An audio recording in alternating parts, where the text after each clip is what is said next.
Hello friends, today we will discuss about generation of impulse voltage and especially about the Marx circuit. Now first of all we will see the what is impulse voltage. So here in this figure we have given impulse voltage waveform. To understand the impulse voltage better, let's take a look at the impulse voltage waveform. In the below image, a single peak of high voltage impulse waveform is shown. As you can see, the wave is getting to its maximum 100% peak within 2 microseconds. Here is the peak, and here we can see it is 2 microseconds. So this is very fast, but the high voltage is losing its strength with a span of 40 microsecond almost. Here we can see this is a 40 microsecond TS3.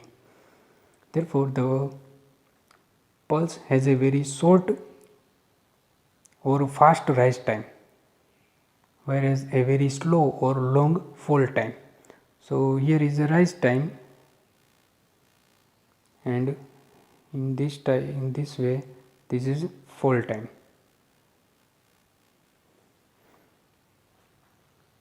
The duration of the pulse is called the wave tail.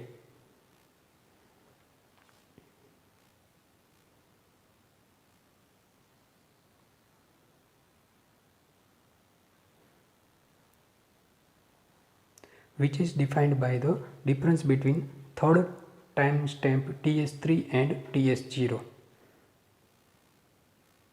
It means here we can see this is TS0 and here we can see TS3. So time duration between these two time interval is called wave tail. Single stage impulse generator.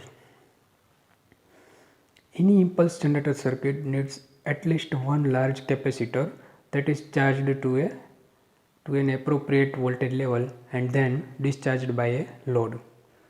In this circuit, the CS is charging capacitor. Here we can see CS. This is a high voltage capacitor, typically more than a 2 kilovolt rating, but it is not up to 2 kilovolt. It depends on the desired output voltage. The capacitor CB is the load capacitance that will discharge the charging capacitor, and two resistors RD and RE. This one is RD and this one is RE. These two resistors will control the wave shape. The capacitor is charged until the capacitor's charged value is enough to cross the spark gap. Here we can see the spark gap.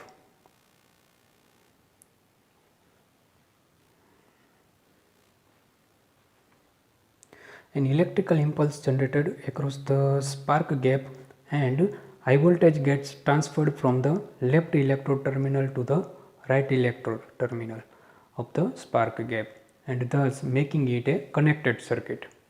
It means whenever the spark gap is conduct, it will consider as a short circuit. The response time of the circuit can be controlled by varying the distance between two electrodes. The output impulse voltage calculation can be done by calculating the output voltage waveform with this equation. Alpha and beta are the variables. Disadvantages of single stage impulse generator. The major disadvantage of a single stage impulse generator circuit is the physical size. Depending on the high voltage rating, the components get bigger in size. Also, high impulse voltage generator requires a high DC voltage. Therefore, for a single stage impulse voltage generator circuit, it gets quite difficult to get optimum efficiency even after using large DC power supplies. The spheres that are used for the gapped connection also required very large in size. The corona that is gets discharged by the impulse voltage generation is very difficult to suppress and reshape. The electrode life gets shortened and requires replacement after a few cycles of operation. So these are the disadvantages of single stage impulse generator. Now question is, what is the solution? The solution is multi-stage impulse generator, and it is popularly known as Marx generator because Irvin Otto Marx provided a multi-stage impulse generator circuit in 1924. This circuit is specially used to generate high impulse voltage from a low voltage power source. The circuit of multiplexed impulse generator, or commonly called as Marx circuit, can be seen in the below image. This circuit uses 4 capacitors.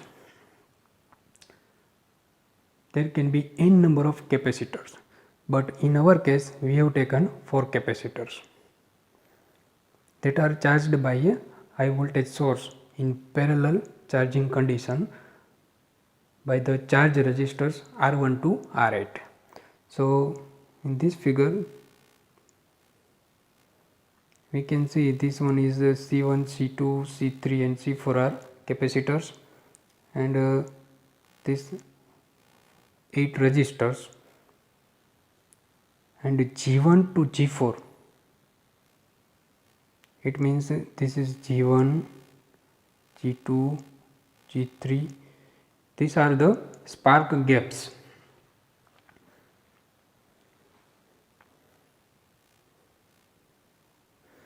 During the discharge condition, the spark gap, which was an open circuit during the charging state, acts as a switch and connects as a series path through the capacitor bank and generates a very high impulse voltage across the load. The voltage of first capacitor needs to be exceeded sufficiently to break down the spark gap and activate the Marx generator circuit. Here in the purple line we have given the how the Marx circuit is working. So by triggering the spark gaps, we can connect all the capacitors in series, and then we get the output voltage is a multiple of the this capacitor voltages.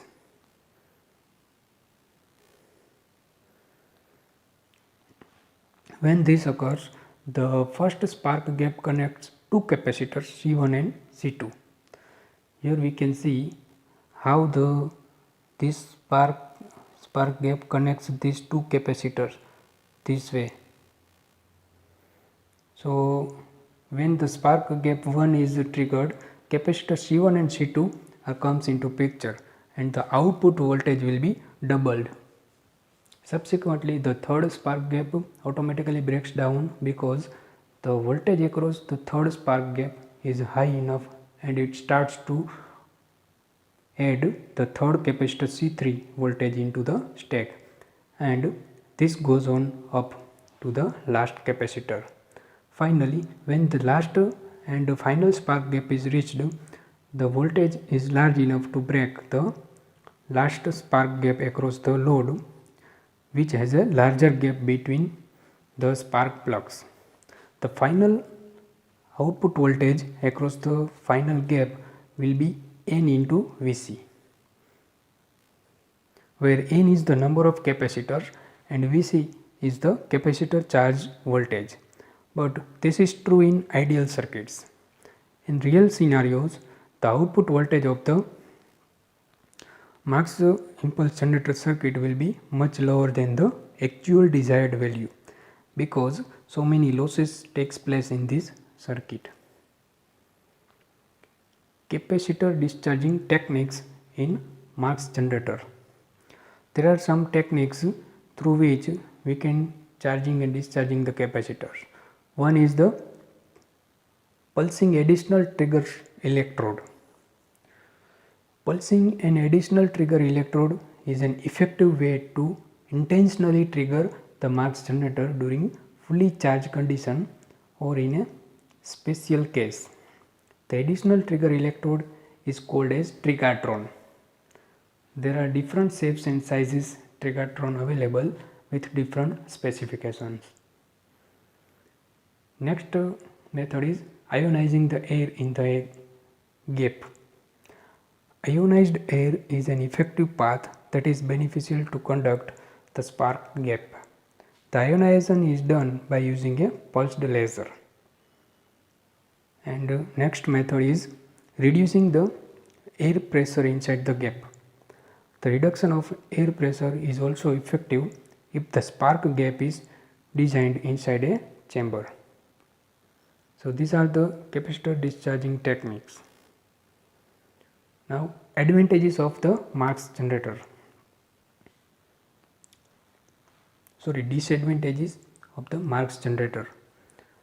Long charge time. Marx generator uses resistors to charge the capacitor. Thus the charge time gets higher.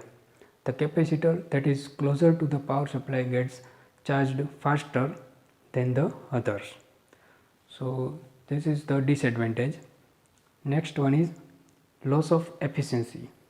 Due to the same reason as previously described, as the current flows through the resistors, the efficiency of the Marx generator circuit is low. Why? When the current flows through the resistor, I2R loss takes place. When the losses are increases, obviously the efficiency of the system is decreases. Now next disadvantage is the short lifespan of the spark gap.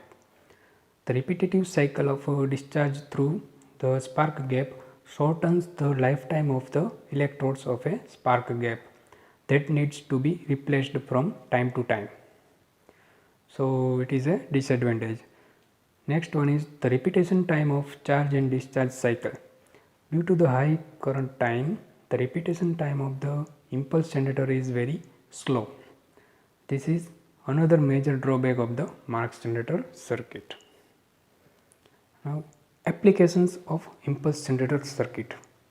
The major application of the impulse generator circuit is to test high voltage devices. For example, lightning arrestor, fuses, TVS diodes, different types of surge protectors, power transformers, surge diodes, etc. are tested using the impulse voltage generator. The Marx generator is used for the simulation purposes of lightning effects on power line gear and in aviation industries. It is also used in X-ray and Z machines. Insulation testing of electronic devices are also tested using impulse generator circuits. So these are the applications of the impulse generator circuit. Thank you.